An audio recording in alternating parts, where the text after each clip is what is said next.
Hello, and welcome to Forward, Mississippi State University's television show exclusively for the College of Education. I'm Camille Carskadden, the Communications Specialist for the college, and today we are talking to Sachini Cody, but first we are going to talk to Elena Turner, a PhD student in kinesiology. Welcome. Thank you for having me. Thank you for coming. So first of all, tell me about yourself. Well, I am a second-year doctoral student in the kinesiology department. So I'm one of those that fell in love with Starkville and never wanted to leave. So I've received my bachelor's here, my master's, and I decided to stay for a third degree. So the reason why I decided to stay at Mississippi State, because it is very uncommon to get all 3 degrees from one university, was working with my advisor and then just the research opportunities I was going to get here as a PhD student. Wonderful. And where are you from originally? So I'm originally from a very small town, Mendenhall, Mississippi. So Starkville is a very big town compared to Mendenhall. Wonderful. So what is your area of research? So now that I'm starting my PhD, my area of research is pediatrics. So looking at children with disabilities and how to improve their movement. So improving movement can mean the way they walk, so looking at their gait, or even getting them involved in sports. So adapted physical activity, or trying to look at new therapies to help them move better.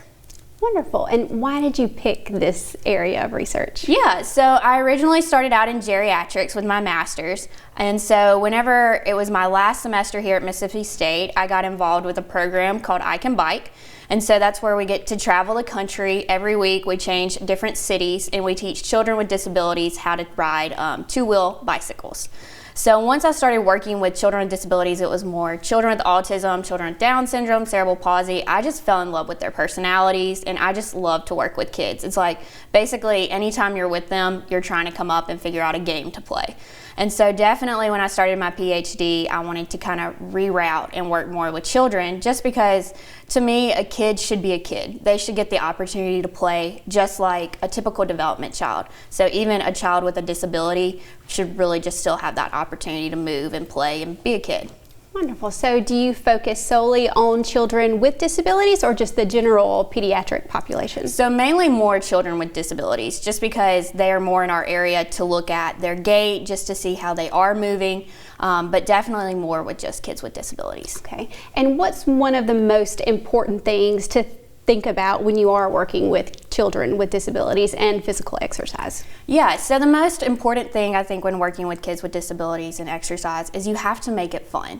So like even general population, when you say exercise, people get intimidated, they get scared. So it's really important when you're working with kids to just remind them that you're playing, you're having fun, it's all a game, and then you'll see their smiles come on their face and it's just awesome at the end of the day. And why is it so important for all children, regardless of ability, to get that exercise? Yeah, for sure. So our bodies are made to move. We thrive on movement.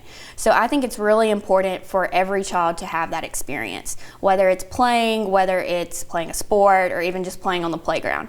So I just think it's super important for kids to have that experience so that they can also work on their socialization, because movement affects every area of life. So it can affect your behavior, it can affect what friends you make at school. So just really focusing on that movement and that exercise and that play element can really help in all areas of life. Fantastic. And so what has been your most recent research project? Yeah, so unfortunately because of COVID, I haven't really been able to research yet with children with disabilities. So coming up with my dissertation and my proposal, I'm hoping to do stuff with the I Can Bike camp. So as I said, I've been working with I Can Shine for about 3 years now, and just being able to see a child come in on a Monday, be intimidated by the bike, not even wanting to get on it, by Friday, they're hopping almost wheelies around the park, and really just riding independently by themselves. So I would really like to do research with the I Can Bike camp, seeing how that affects balance before and after just 1 week of being on a bike. It's really just kind of life-changing for the parents and for the child. And you mentioned that you did geriatrics with your master's, and now looking at pediatrics. Have you seen any sort of similarities between those two populations? Yes, for sure. So working with geriatrics, they have about the same type of disability. So a big thing both populations are really targeting or having issues with are fall prevention. And so with the hydrotherapy program, I worked a lot with, again, the elderly for 6 weeks, seeing if hydrotherapy would really improve their balance, because both populations have balance issues.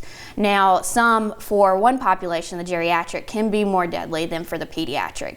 And so definitely you do see those crossover. Okay. And I know you said that you haven't gotten to do a lot of research because of COVID, but what have you found with the fall preventions and pediatrics?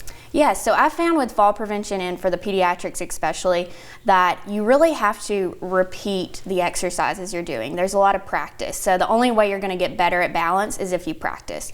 So working a lot with pediatrics is just going to be doing things over, doing therapies over for constant weeks. So just practicing makes perfect. Wonderful. Well, thank you so much for coming on to the show today. Yes, thank you for having me. When we come back, we will be talking to PhD student Sachini Cody. A baby's arrival can be one of the most exciting times in a family's life. It can also be one of the most anxious, especially if the child's development is hindered by medical challenges that create more questions than answers. At Mississippi State University, we're groundbreakers in the study of CHARGE syndrome, a genetic condition that leads to a host of life-threatening birth defects. Our research teams are uncovering breakthroughs in treatment and prevention with a goal of greater understanding that leads to better care. We're also providing crucial support resources for parents and helping physicians around the globe gain awareness so symptoms can be detected and addressed earlier.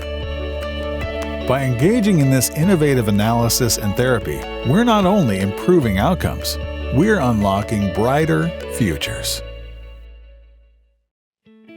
Everyone remembers their favorite teddy bear, the reassuring love of their first puppy. They comforted us and made us laugh. For children battling abusive situations or post-traumatic stress disorder, the memories aren't as pleasant. That's why at Mississippi State University, we're pioneering a robotic technology that brings healing to those exposed to traumatic situations. Known as TheraBot, MSU's robotic beagle includes lifelike features that allow it to move in ways that are both natural and nurturing. Its ultimate goal? To bridge the gap between two types of effective therapy, using real animals and their plush counterparts for emotional assistance. At MSU, we're proud to be changing the game in therapeutic recovery, even prouder to be putting lives back together again.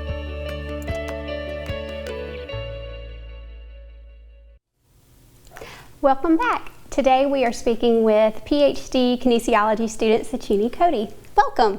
Thank you for having me. Thank you for being here. So let's start off by you telling me a little bit about yourself. As you said, I'm Sachini. I'm from Sri Lanka. It's a South Asian country. I got my bachelor's degree there, did a medical degree, practiced as an MD for about 5 years before coming here. Then got my master's from State, stayed here for the PhD.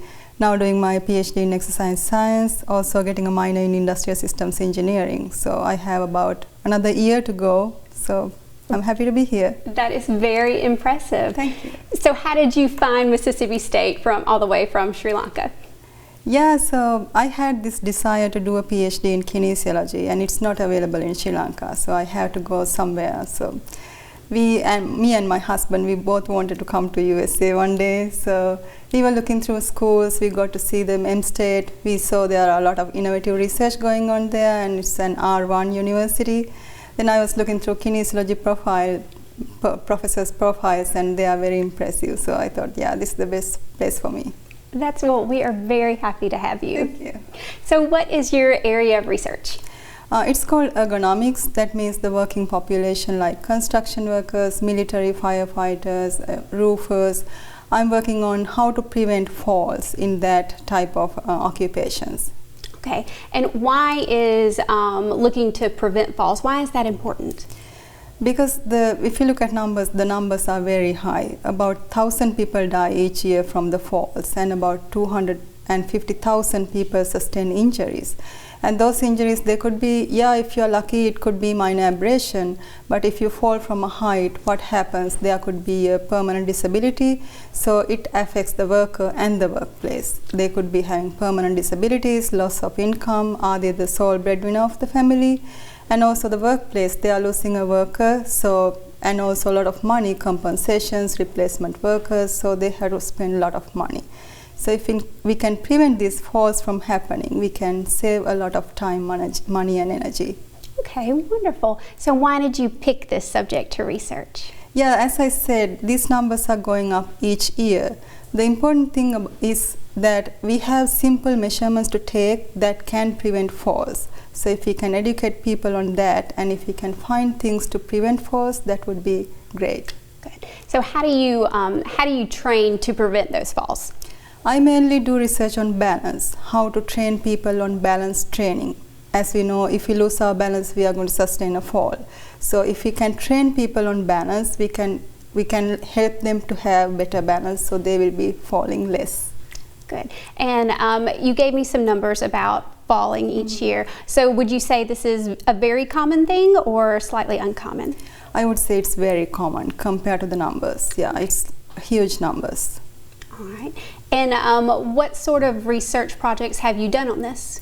I have done a couple. I recently did about testing different surfaces, a slippery surface and dry surface. What happens when they carry a load, because we know people carry loads all the time. So what happens with load carriage, and what happens when they walk over time. So my participants walk for 1 hour on a slippery surface and 1 hour on a dry surface. So we get to compare things. And also I have done some things with virtual reality based training and treadmill based perturbations training, stuff like that. Okay. And do you have any ideas how we can encourage employers to convince their employees to do these trainings? Yes, the biggest issue is lack of knowledge, because the workers and sometimes the administration, they don't know how big of a problem this is and how this could be easily prevented. So if we can educate them, make them engaged, make this like a game, show them some movies or some challenges, then it will help. So we can incorporate them. Wonderful. Is there anything else that you would like to add? I would like to add, just see that this is a huge problem and it's a growing problem. A lot of money goes there, about 70 billion per year.